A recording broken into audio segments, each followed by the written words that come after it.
আমি আসামির সাথে কথা বলেছি। আসামি আমাকেও বলেছে যে সে নির্দোষ। পক্ষে আজকে যেহেতু 4 শুনানির দিন আমরা অব্যাহতি চেয়ে শুনানি করেছি, আমরা অব্যাহতি চেয়েছি। আপনাদের আর্গুমেন্টটা কি ছিল? আপনাদের আমাদের আর্গুমেন্ট হলো যেহেতু এটা দর্শন মামলা এবং যেহেতু দর্শনের অভিযোগ আনা হয়েছে যে তার যে ডিএনএ টেস্ট, আসামির যে ভিকটিমের যে ভেজাইনাল সোয়াপের ভিতরে তো বীজের উপস্থিতি শনাক্ত হয়নি। এটা একটা গুরুত্বপূর্ণ বিষয়। আর যেহেতু এই মামলাগুলো চাক্ষুষ সাক্ষী ছিল না, আমরা এই জন্য অব্যাহতি চেয়েছি।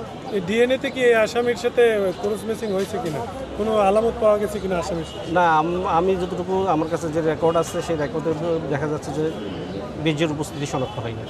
আচ্ছা, আসামি বারবার বলছিলেন যে তিনি খুন করেননি এবং দর্শনও তিনি করেন, ডলার নামে এক ব্যক্তি দর্শন করেছে এবং খুন করেছে, সেটি আমি আসামির সাথে কথা বলেছি। আসামি আমাকেও বলেছে যে সে নির্দোষ, কিন্তু ডলার বা অন্য কারণ আমার সাথে সে বলেনি।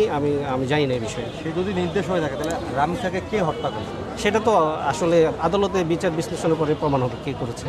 আপনি কি মনে করেন যে তদন্ত কর্মকর্তা যে তদন্ত করে আদালতে চার্জশিট দাখিল করছে এটা সঠিক আছে? এটা এখনও বলার সুযোগ আসে নাই, ট্রায়ালে বোঝা যাবে সেটা আসলে। আচ্ছা, বা সোহেলের স্ত্রী তার আসলে কি দোষ এটা আপনারা কি জানেন কতটুকু? এই ঘটনার সাথে সোহেলের স্ত্রীর কতটুকু সংশ্লিষ্টতা আছে বলে আপনারা, বা আসলে তিনি নির্দোষ কিনা এটা যদি আমাদেরকে বলেন। আমি তো মনে করি সোহেলের স্ত্রী আসলে তার হাজব্যান্ডকে বাঁচাতে যেয়ে হয়তো এই মামলা ভিক্টিমাইজ হয়ে গেছে। আসামির জন্য কোনো জামিন আবেদন করা হয়েছিল কিনা? আসামির জন্য আজকে কোনো জামিন আবেদন করিনি, আমরা করব, পরবর্তীতে করব। আচ্ছা, আপনি বলছেন যে আসামি হলো নির্দোষ, তাহলে তিনি যে বাসা থেকে কেন পালালেন এটা যদি আমাদেরকে বলেন। আসামি নির্দোষ হলে বাসা থেকে কেন গ্রিল কেটে পালালেন? আসলে এটা একটা যে প্রশ্ন করলেন আপনি, এটা এই মানে আমি কিভাবে বলবো সে কেন পালাইছে, সেটা তো আসলে সাক্ষ্য প্রমাণের বিষয়। এটা আসামি নির্দোষ বলছে, আমি আসামির পক্ষে, আসামি যে সাক্ষ্য প্রমাণ দেবে সেটা মাননীয় প্রধানমন্ত্রী তাদের বাসায় গিয়ে আশ্বস্ত করেছেন 15 দিনের মধ্যে বিচার সম্পন্ন করবেন। আমরা দেখতে চাই প্রধানমন্ত্রীর কমপক্ষে এই ওয়াদাটা শতভাগ বাস্তবায়ন। সময়টা আমার হাতে ছিল না, যার কারণে আমি আমার সহকর্মীদেরকে অনুরোধ করেছিলাম যে আমরা সবাই যাব, তাদেরকে সান্ত্বনা দিব, তাদের দুঃখের অংশীদার হব এবং আমরা আওয়াজ তুলব। ইতিমধ্যে আপনারা দেখেছেন যে এই পাশবিক বা নৃশংস হত্যাকাণ্ডের বিরুদ্ধে আমাদের প্রিয় সংগঠন সোচ্চার প্রতিবাদ করেছে, মিটিং করেছে, মিছিল করেছে, দাবি জানিয়েছে এই নরপশুর বিচার সম্পন্ন হওয়া নয়, বিচার সম্পন্ন হওয়ার পরে শাস্তি বাস্তবায়নের দাবিতেই আমরা কর্মসূচি করেছি। আমাদের দাবি একেবারেই স্পষ্ট, যারা এইভাবে আত্মস্বীকৃত দর্শনকারী এবং হত্যাকারী, এদের বিচার লম্বা হওয়া মানেই হলো এদেরকে সহযোগিতা করা, মানেই হলো অন্যায়ের পক্ষে নেওয়া, দুষ্কৃতিকারীর পক্ষে নেওয়া। এখানে বিচারটা মাননীয় প্রধানমন্ত্রী তাদের বাসায় গিয়ে আশ্বস্ত করেছেন 15 দিনের মধ্যে বিচার সম্পন্ন করবেন।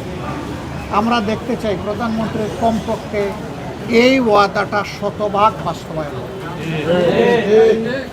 এবং এটি যদি বাস্তবায়ন হয় সারা বাংলাদেশের 18 কোটি মানুষ খুশি হবে, ওনার জন্য দোয়া করবে।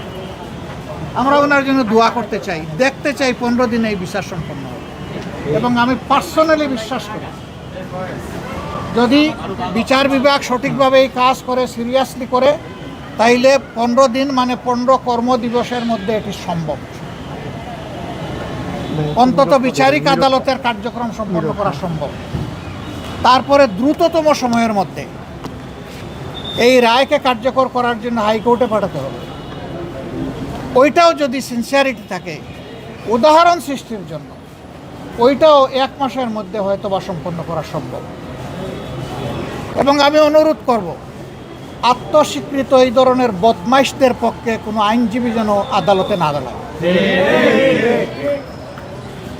আমি আহ্বান জানাবো এটা নিয়ে কেউ যেন কোনো রাজনীতি না করে।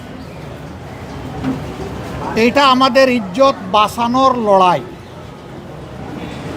এই মেয়ে আমাদেরকে ক্ষমা করবে না যদি এই মেয়ের বিচার সুষ্ঠুভাবে সম্পন্ন হয়ে রায় কার্যকর না হয়। হাসরের দিন আমরা সবাই আসামি হয়ে যাব। আমরা ওই আসামি হতে চাই না। একথা বারবার বলেছি আমরা যে এরপরেও আর এই ধরনের দেখতে চাই না, কিন্তু না হয়েই চলছে। বন্ধ হচ্ছে না, তার মূল কারণ হলো বিচারের নামে অবিচার, বিচারের নামে দীর্ঘসূত্রিতা এবং বিচারের নামে তামসা। এর কারণে বিচারের প্রতি মানুষের কোনো আস্থা নাই।